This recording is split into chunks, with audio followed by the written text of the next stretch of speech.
হঠাৎ মানে দেখি আমার হাজবেন্ড আমাকে পুরো ইয়ে করে ধাক্কা দিল। তো আমি বলছি কি বলে, কোনো কথা বলবে না, তুমি উঠে। সঙ্গে সঙ্গে ও দেখি চিৎকার করছে যে চলে যাও চলে যাও। দেখবো ওখানে বছর কয়েক আগে ওই যে রাস্তাটা, গলি রাস্তাটা, তার মধ্যে যে গাছপালাগুলো, তার মধ্যে একটা অশ্বত্থ গাছ আছে, সেইখানে নাকি একটা মানে ইয়েতে উনি গলায় দড়ি দিয়ে আত্মহত্যা করেছে। উঠে বসে দেখলো যে আমার মাথার ঠিক মানে পেছনে দুজন দাঁড়িয়ে আছে। কোথাও দূর থেকে শেয়ালের ডাক, মানে রীতিমতো না তখন বুকের ভেতরটা হিম হয়ে যায়। অজানা আতঙ্ক প্রেজেন্টস ঘোষলি কল রেকর্ডিং। এখন শুধু হরর নয়, এক্সট্রা হরর।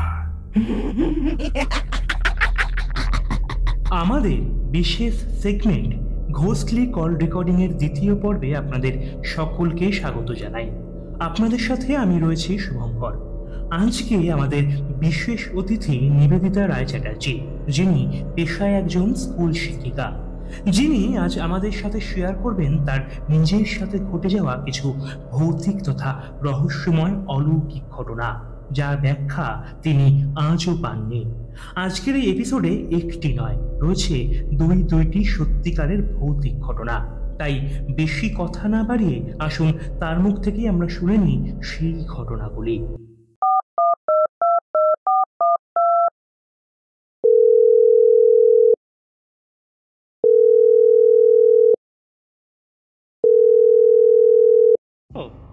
হ্যাঁ নিবেদিতা দিদি, কেমন আছো বলো? এই তো ভালো আছি রে, তুই ভালো আছিস? হ্যাঁ দিদি, এই চলে যাচ্ছে আর কি। শরীর ফরীর সব ঠিক আছে তো? হ্যাঁ হ্যাঁ। আচ্ছা, তো প্রথমে তোমাকে স্বাগত জানাই আমাদের আজকের এই ভৌতিক আড্ডায়। আমাদের চ্যানেলে, অজানা আতঙ্ক চ্যানেলে তোমাকে স্বাগত জানাই। তো তুমি তো আমাকে সেদিনকে বলছিলে যে তোমার কাছে এরকম কিছু তোমার সাথে ঘটা কিছু ভৌতিক ঘটনা রয়েছে, রহস্যময় কিছু ঘটনা। তো ঠিক কি হয়েছে যদি একটু প্রথম থেকে শুরু আমরা যদি একটু জানতে পারতাম। আমার জীবনে না অনেক টুকরো টুকরো ঘটনা আছে এরকম। হ্যাঁ, তার মধ্যে আমি দুটো একটা বলার চেষ্টা করছি। একদম। আর এখন মুদ্রা আরো আছে এই কারণে, এই গতকালই আমার স্কুলে ওপেন স্কুল থাকে না, রবীন্দ্র ওপেন স্কুলের একটা মাধ্যমিক পরীক্ষা সিট পড়েছে আমার স্কুল।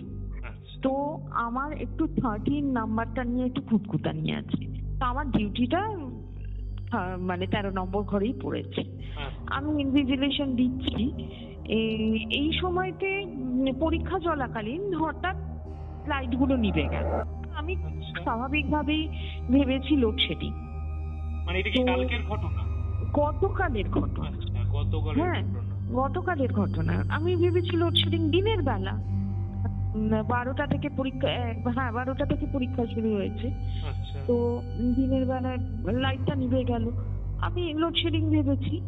2 মিনিটের মধ্যে ক্যান্ডিডেটরা বলছে, যারা পরীক্ষা দিচ্ছে তারা বলছে, ম্যাডাম ফ্যানগুলো কিন্তু চলছে। আমাদের পুরোনো দিনের স্কুল, ফলে ওই এনসিপি ইত্যাদি এই সমস্ত গল্প নেই। সুইচ, পুরোনো দিনের সুইচ বোর্ড। জায়গাটা ঠিক কোন জায়গায়, মানে স্কুলের লোকেশনটা? এটা হচ্ছে একদম শিয়ালদা স্টেশনের পাশে। আচ্ছা। তো সেখানে আমি দেখলাম যে, আমি তারপরে বললাম হ্যাঁ তাই তো, ফ্যানগুলো তো সবকটা চলছে কিন্তু লাইটটা নিভে গেল। আমি আবার গেলাম সুইচ বোর্ডের কাছে, অদ্ভুত ভাবে দেখলাম সুইচ দুটো বন্ধ হয়ে গেছে।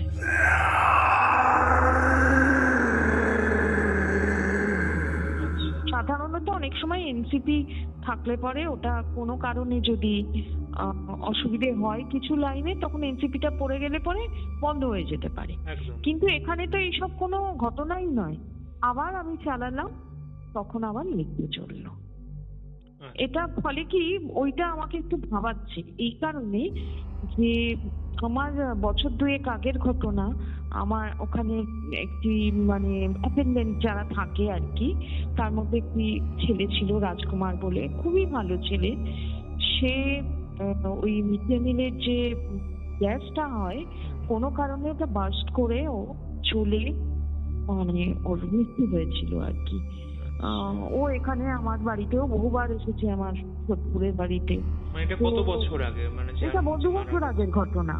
তারপর থেকেই না আমাদের কিন্তু এরকম অদ্ভুত ঘটনা ঘটে মানে ওই স্কুলের মধ্যে দিনের বেলাতেই ঘটছে, রাত্রিবেলা বা এরকম কিছু নয়। তো এই ধরনের মানে যার ফলে আমার এই তখনই এই চ্যানেলের গল্প মানে যে এই আসরটার কথা শুনলাম আর কি, আমার একদম মানে পুরো ম্যাচ করে গেল টাইমিংটা আর কি, মানে সবে এই ঘটনাটা ঘটলো আর আমরা স্কুলের সুরক্ষার্থে সেই নামটা আমরা উৎস রাখছি, আমরা সেটা বলছি না। হ্যাঁ, কিন্তু এই যে ঘটনাটা সেটা সত্যিই স্বাভাবিক, মানে একটা অস্বাভাবিক বটে আর কি।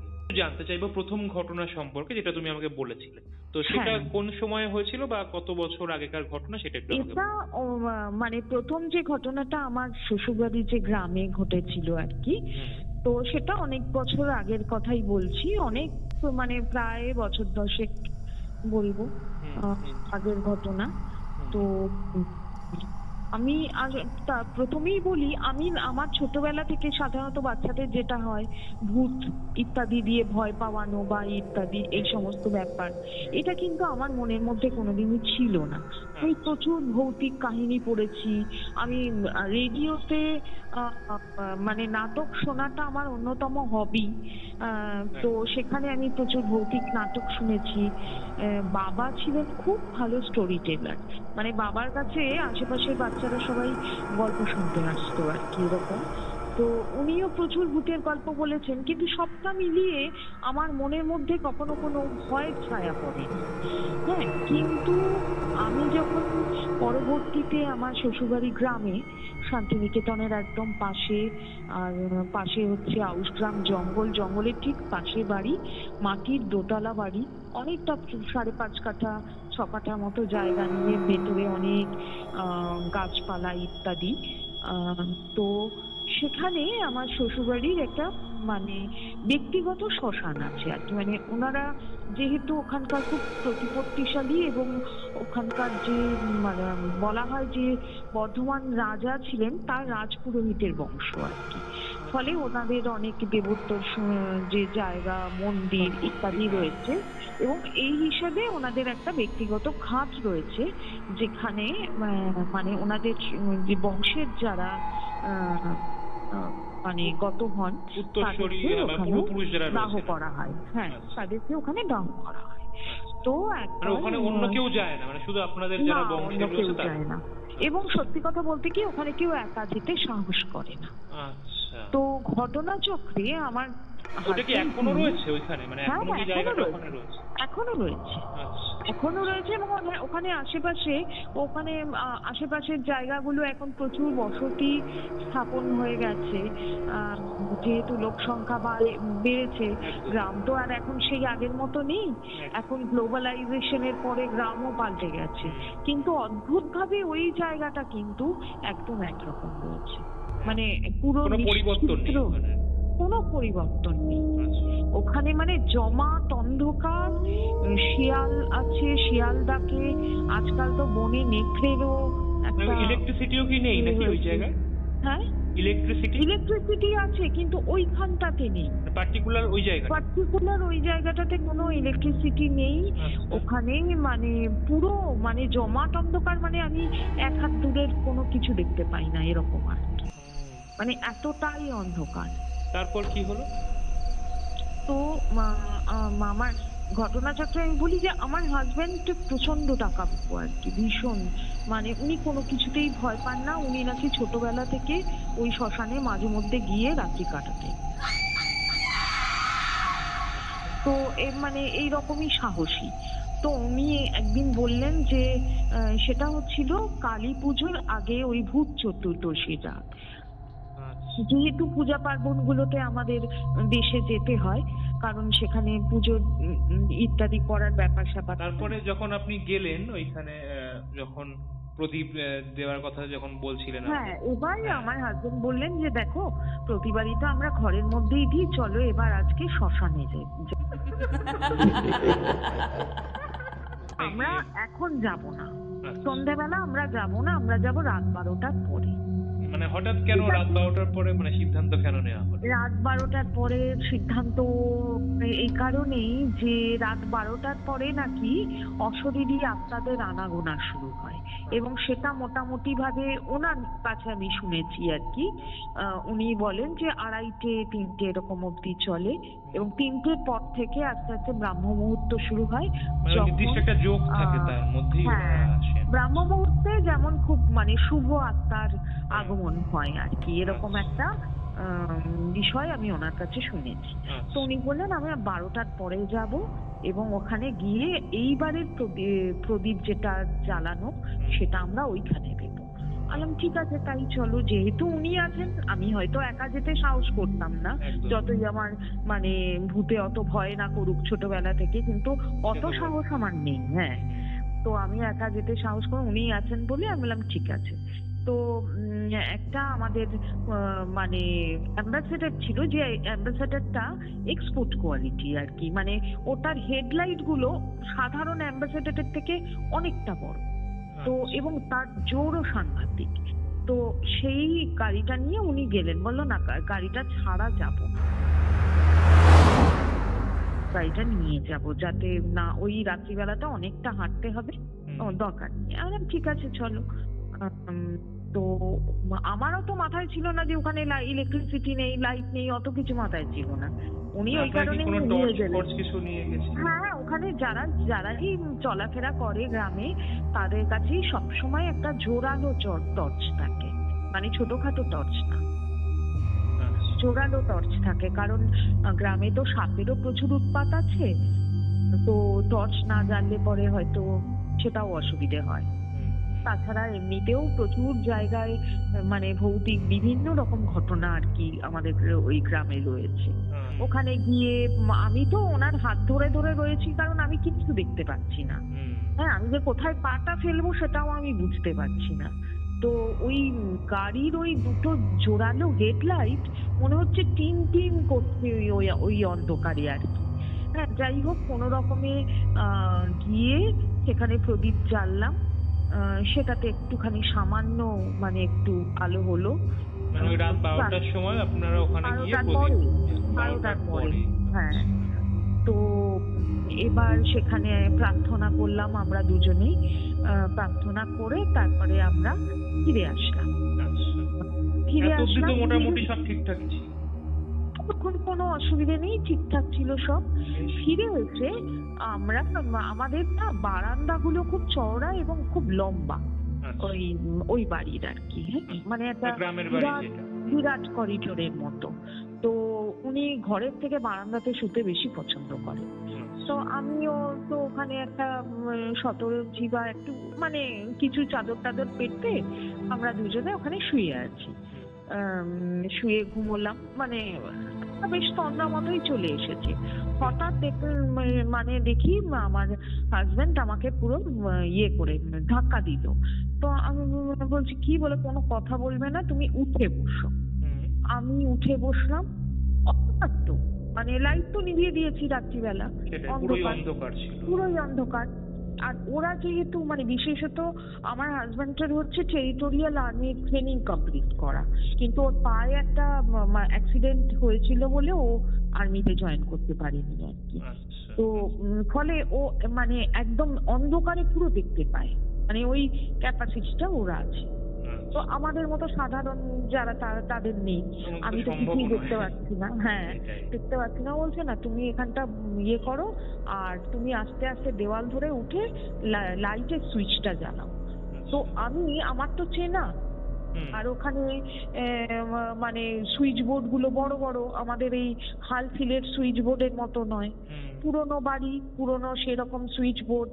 সেই সুইচ বোর্ডটা বিশ্বাস করবে না, আমি গোটা দেওয়াল হাতরে সুইচ বোর্ডটা পেলাম না তখন। ও হ্যাঁ, আর টর্চটা রাখা ছিল আমার ওপাশটাতে, তো ও গিয়ে কোনো রকমের টর্চটা নিয়ে, এবং সঙ্গে সঙ্গে ও দেখি চিৎকার করছে যে চলে যাও করে চিৎকার করছে। তো আমি তো কিছুই বুঝতে পারছি না তখন।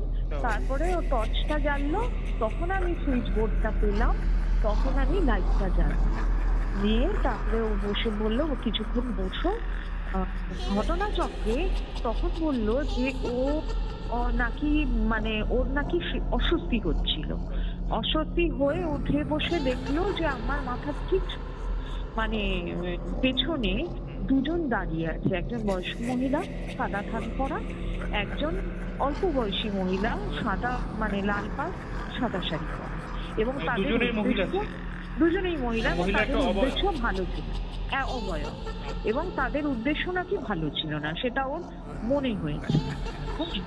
তো এইটা তো ইয়ে হলো যে কিছু একটা হয়তো খারাপ ঘটতে যাচ্ছিল। যাই হোক, আমার তো বেশ তখন একটু ঢিপ করছে বুক।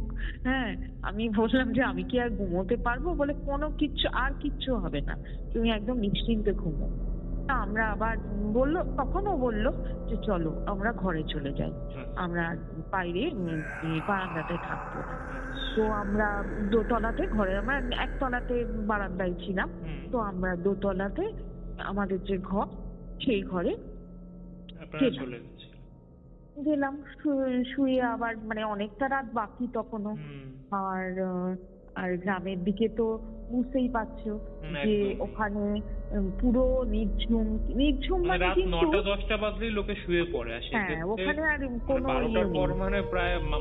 সাংঘাতিক। হ্যাঁ, কিন্তু একটা অদ্ভুত বিষয়, আমরা ভাবি রাত্রি পুরো নিঃশব্দ, তা কিন্তু না। ওখানে রাতচরা পাখি, বাদুড়, তারপরে বিভিন্ন ধরনের পোকামাকড়ের আওয়াজ, রাত্রিবেলাও কিন্তু প্রচুর ঝিঝি পোকা, এরকম প্রচুর মানে ডাক কিন্তু শুনতে পাও। কোথাও দূর থেকে শেয়ালের ডাক, মানে রীতিমতো না তখন বুকের ভেতরটা হিম হয়ে যায় যখন শিয়ালগুলো দূর থেকে ডাকতে থাকে। একটা ইকো হয় তো, প্রতিধ্বনি হতে থাকে ওই নির্জনতার মধ্যে। হ্যাঁ, তো আমি আবার শুনলাম। যাই হোক, ও যখন বলছে ওই হিসেবে আমি ঘুমিয়ে পড়লাম। আচ্ছা, তারপরে কি হলো?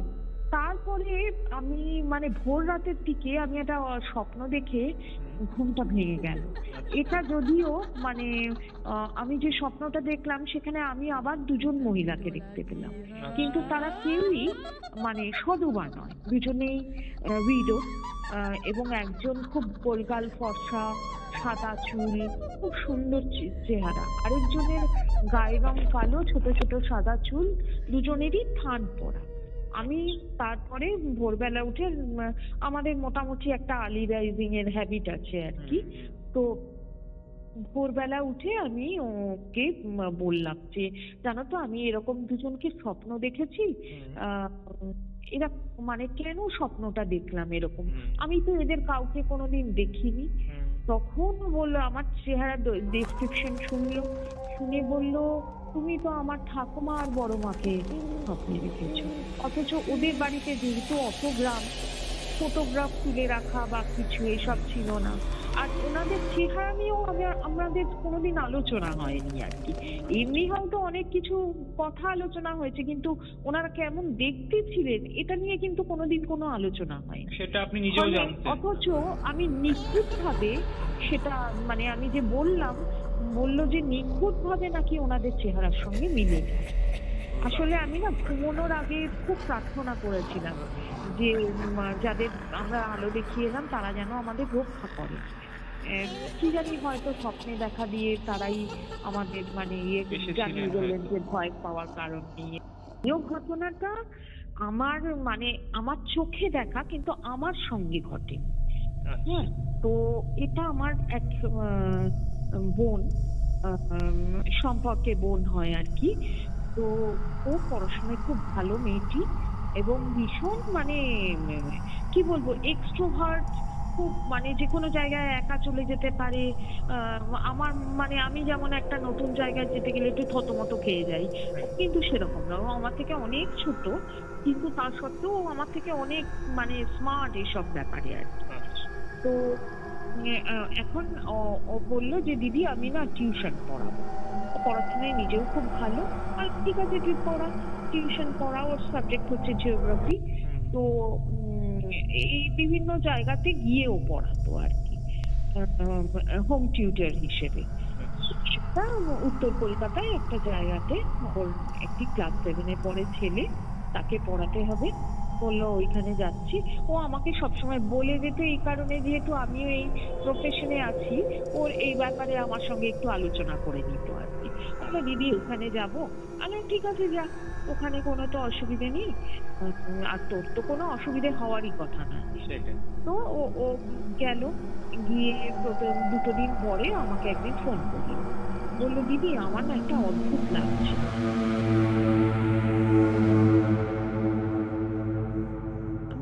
কি অদ্ভুত লাগছে? পড়াতে গিয়ে কোনো সমস্যা? বললাম না না, পড়াতে সমস্যা নয়, সমস্যাটা অন্য জায়গায়। সেটা হচ্ছে আমি যে মেইন রাস্তা থেকে যে গলিটার মধ্যে দিয়ে ঢুকে, ওটা একটা খুব সরু গলি। উত্তর কলকাতার যে গলিগুলো হয় না, মানে পাশাপাশি দুজন যাওয়া যায় না, এরকম একটা সরু গলি। হ্যাঁ, এরকম সরু গলি, সেটা দিয়ে অনেকটা গিয়ে ওদের বাড়িতে ঢুকতে, মানে বাড়িটাই বিরাট আর কি। পুরোনো দিনে বাড়ি, মানে অনেক ক্ষেত্রেই হয়তো প্লাস্টার ভেঙে পড়ছে, এইরকম 3 তলা বাড়ি। আর বাড়িটা একদিকে বাড়িটা, আরেক দিকে হচ্ছে একটা ভাঙা বড় পাঁচিল এবং প্রচুর গাছপালা, একটা বিরাট অশ্বত্থ গাছ ইত্যাদি রয়েছে। আমার না জানো, আর ওখানটাতে তেমন যে খুব জোরালো আলোর ব্যবস্থা আছে তা না, একটা ছোট হলুদ রঙের ডুম থাকতো না আগেকার দিনের স্ট্রিট লাইট গুলোতে, জানো না, সেরকম হলুদ রঙের একটা ডুম রয়েছে। তো একটু মিটমিটে আলো আর কি। বললো আমার না ওই জায়গাটা দিয়ে যেতে কিরকম অস্বস্তি হচ্ছে দিদি। তো উনি ফিল করতে পারছেন। এবার আমি তো ওখানে যাইনি, ফলে আমি অতটা বুঝতে পারছি না। বললাম দেখ তুই তো এরকম অনেক জায়গাতে যাস, তোর কি কোনো ভয় লাগছে? বল না, ভয় ঠিক না, কিন্তু আমার কি অস্বস্তি লাগছে, মানে আমার শরীরটা না ভালো লাগে না যখন আমি ওখান দিয়ে যাই। আচ্ছা ঠিক আছে দেখ 2 দিন, এবার যেহেতু ও খুব সাহসী মেয়ে, প্রায় 1 মাস ওকে পড়াতে গেছে। এবং মানে ওর যে মা, আমি কাকিমা বলি আর কি, তো কাকিমাও কিন্তু মাঝে মধ্যে বলছে যে ওর শরীরটা খুব খারাপ করছে, ও কিরকম খেতে পারছে না, খিদে নেই, হ্যাঁ কিরকম ঝিমিয়ে ঝিমিয়ে থাকছে, ভালো লাগছে না ওর শরীরটা। এবং 1 মাসের মানে শেষের দিকটা যখন এলো, তখনও এতটাই অসুস্থ হয়ে পড়লো যে ও আর মানে উঠতে পারতো না বিছানা থেকে। মানে বিছানা থেকে উঠে ওকে যদি ওয়াশরুমে যেতে হতো, ওটা হামাগুড়ি দিয়ে দিয়েছে। একদম ছোট্ট শরীর।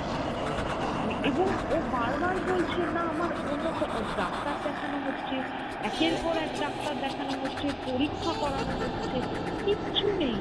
মানে পুরো সবকিছুকে একদম ঠিক অদ্ভুত ভাবে ওর শরীরটা ডেটোরিয়েট করতে লাগলো। এবং ও মনের দিক থেকেও ভীষণ, মানে যাকে বলে প্রচন্ড ডিপ্রেশনে চলে যেতে লাগলো। তো এটা না মানে আমাদের কাছে খুবই একটা অদ্ভুত, কারণ ও একটা খুব ভীষণ প্রাণবন্ত উচ্ছল একটা মেয়ে, চোখের সামনে যদি এরকম হয়ে যেতে থাকে, মানে আমাদের সবারই একটা খুব শখ একটা পরিস্থিতি আছে। এটা তাও কত বছর আগের? এটা তাও ধরো প্রায় মানে করোনার আগে। আচ্ছা, মানে 2020 আগেই হবে। হ্যাঁ 2020 আগের মতো, মানে তখন তো করোনা হয়নি এইরকম। এবার ও বারবার একটা কথা বলতো, ও সবসময় একটা আতঙ্ক মনের মধ্যে হতো, এবং ও সবসময় বলতো দিদি ওই জায়গাটা গেলে না আমার কেমন শরীর খারাপ লাগে। ওখানে ওকে পড়াতে গিয়েই বোধহয় আমি অসুস্থ হয়ে পড়লাম। তো এটা বারবার বলতো। তো তখন কাকিমা কাকু সবাই মিলেই বা আমাদের যারা আর কি আত্মীয় স্বজন প্রত্যেকেই একটা বলা হলো যে ওখানে গিয়ে একটু খোঁজ নেওয়া দরকার, বিষয়টা কি, কেন এটা হচ্ছে। একজন সুস্থ মানুষ হঠাৎ অসুস্থ হয়ে পড়ছে। এবার কাকু কাকিমা এবং কাকিমার এক বোন আর কি, এবং তার হাজবেন্ড, এই 4 জনে মিলে ওখানে গেলেন।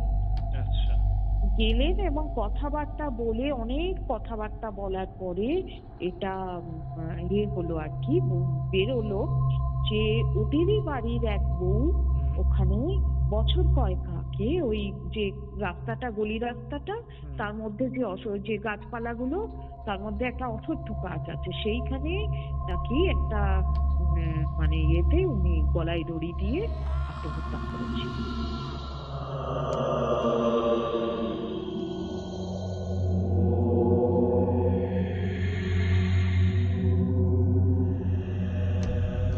এবং তারপর থেকেই নাকি ওখানে অনেক ধরনের ঘটনা ঘটে।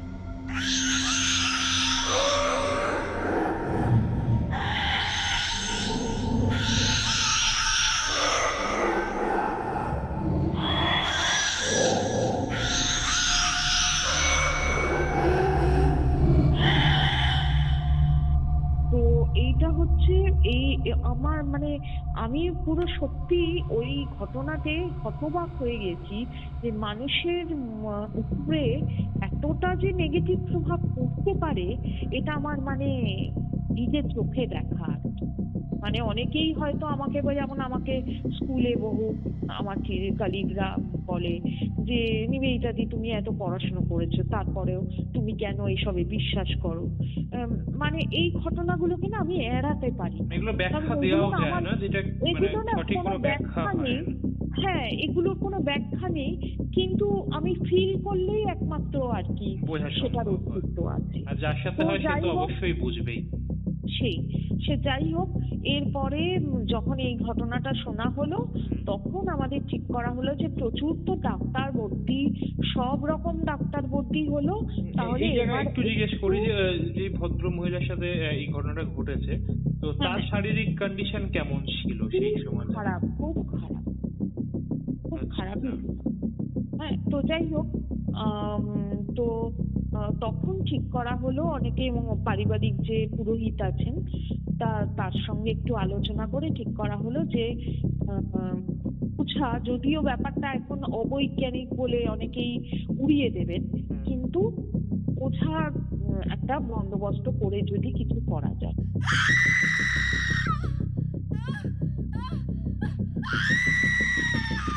তখন কাকিমা বললো যে কাকিমা কাকু দুজনেই বললেন যে সবই তো হলো, তো এটাও চেষ্টা করে দেখা যায় মেয়েটা যদি বাঁচে। তো ওঝা এলেন এবং আমি সেদিন আর উপস্থিত থাকতে পারিনি মানে আমি থাকিনি, কারণ আমার উপরে এত, ওর সঙ্গে আমার সম্পর্ক তো ভীষণ ভালো, আমার উপরে এত মেন্টাল প্রেশার পড়েছিল যে আমার আর ওখানে মানে আমার নার্ভটাই আর আমি শক্ত রাখতে পারছিলাম না যে ওখানে থেকে আমি ঘটনাটা দেখি। যাই হোক, সেটা হলো এবং তারপরে ধীরে ধীরে ধীরে ধীরে এবং এখনো একটা স্কুলে চাকরিও করে, যথেষ্ট ভালো, মানে খুবই ভালো আছে, এখন কোনো অসুবিধে নেই। আপনি যখন বলছিলেন যখন শরীর খারাপ হয়েছিল, তো তখন উনি একদম মানে শরীরটা একদমই কাহিল হয়ে পড়েছিল এবং প্রায় রোগা হয়ে গেছিল, সেটাও বলছিলেন। রোগা, ও উঠে দাঁড়াতে পারতো না, ও কিছু খেতে পারতো না এবং চোখের কোণে একদম কালো কালি চোখের তলায়। হ্যাঁ, এবং সবচেয়ে বড় কথা শুধু শরীর নয়, ওর মনটাও ভীষণ ডিপ্রেসড হয়ে গিয়েছে। যে মেয়ে অত হাসি খুশি, সেই মেয়ের মানে একেবারে খুব কি বলবো আর কি, ভীষণই হতাশ হয়ে গিয়েছিল আর কি। এখন তিনি তাহলে সুস্থ রয়েছেন? এখন সুস্থ রয়েছেন, এখন নিয়মিত ইয়ে করছেন, মানে নিয়মিত কাজ করেন, কোনো অসুবিধা নেই। এটা একটা ঘটনা। এবার আমার যেটা উপলব্ধি আর কি বলতে চাই আর কি, যারা বিশ্বাস করেন না সকলের প্রতি বলতে চাই একটা জিনিস, সেটা হচ্ছে আমরা যদি বিশ্বাস করি যে ঈশ্বর আছেন, ঈশ্বর মানে আমরা একটা পজিটিভ শক্তি বলে, তাই তো? তো ভালো শক্তি, পজিটিভ শক্তি, যে শক্তি আমাদের মঙ্গল করে, সেটা বলে যদি ভাবি, তাহলে পরে মানে তুমি দেখো বিজ্ঞানের সূত্র অনুযায়ী পজিটিভ থাকলে কিন্তু নেগেটিভ থাকবে, তাহলে পরে কিন্তু ব্যালেন্স হবে না, নিউট্রাল হবে না বিষয়টা। তো সেক্ষেত্রে আমি যদি ঈশ্বর বিশ্বাস করি, তাহলে আমি সেই যে নেগেটিভ শক্তি সেটাকেও আমি, তারও একটা অস্তিত্ব আছে। আসলে কখনো কখনো কি হয়, বিশ্বাস আর অন্ধবিশ্বাস এই দুইয়ের মেলবন্ধনে মানুষ এমন জায়গায় চলে যায় যেখান থেকে অনেকেই হয়তো বিষয়টাকে খুবই সাধারণভাবে নেয়। তো কিছু তো একটা হ্যাঁ। থাকে, একটা নেগেটিভ এনার্জি হলেও হয়তো থাকে আমাদের আশেপাশে। তো তারা প্রতিনিয়ত কিন্তু পজিটিভ আর নেগেটিভের মধ্যে একটা লড়াই বা দ্বন্দ্ব চলতেই থাকে। একদম একদম। তো সেই জায়গা চলে, থেকে চলে। তো সেই জায়গা থেকে দাঁড়িয়েই আর কি মানুষের যে আমরা যদি ভাবি যে না পজিটিভ দিক রয়েছে তার নেগেটিভ দিকও রয়েছে, ভালো মন্দ হ্যাঁ। মিশিয়ে রয়েছে, তো সেম ভালো একই ভাবেই মন্দ মিশিয়ে রয়েছে এবং তার হ্যাঁ। মধ্যে দ্বন্দ্বটা চিরকালই। একদমই তাই, দ্বন্দ্ব মানে ভালো এবং মন্দের দ্বন্দ্বটা কিন্তু চিরকালই। চিরকাল। এবার মানে যেটা ধরো আমি করি আর কি, দেখো আমাদের আশেপাশে পজিটিভ নেগেটিভ সব শক্তি তো ঘুরে বেড়ায়। একদম। তো আমি যেটা করি সেটা হচ্ছে যে ভোরবেলা উঠে হুম, আর রাত্রিবেলা শুতে যাওয়ার আগে হুম, আমি কিছুটা ধ্যান করি আচ্ছা, এবং এটাই প্রার্থনা করি যে মানে দেখো নেগেটিভ শক্তিকে যদি আমি বলি যে এটাকে দূর করে দাও, ধ্বংস করে দাও, এটা হয় না। তারাও থাকবে, একদম।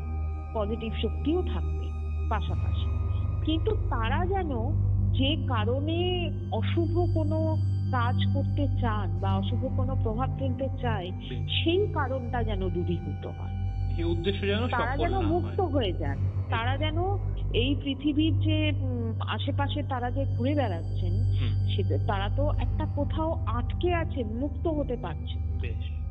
তাই জন্যই তারা আটকে আছেন। তাই সেই জন্যই বলে তারা যে বিশ্বাসে মিলায় বস্তু, তর্কে বহুত। তর্কে বহু।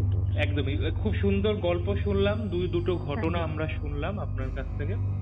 অসংখ্য ধন্যবাদ। আশা রাখছি আগামী দিনেও আপনাকে আমাদের কোনো একটা পর্বে পাবো এবং আরো নতুন নিশ্চয়ই, নতুন আরো নিশ্চয়ই। ইন্টারেস্টিং ঘটনা আপনার কাছ থেকে শুনবো। হ্যাঁ হ্যাঁ তো অবশ্যই ভালো থাকবেন, সুস্থ থাকবেন দিদি। আবারও হ্যাঁ। একটা অন্য কোনো পর্বে নিশ্চয়ই আপনার সাথে যোগাযোগ হবে নিশ্চয়ই আমাদের। আসবো। সকলকে ধন্যবাদ, যারা শ্রোতা বন্ধুরা আছেন তাদের সকলকে ধন্যবাদ এবং সবাই ভালো একদম। থাকবেন। একদম, আপনিও সুস্থ তুমিও থাকবেন, ভালো থেকো। ভালো থাকবেন। হ্যাঁ। একদম। থ্যাংক ইউ ঠিক। So much, thank you.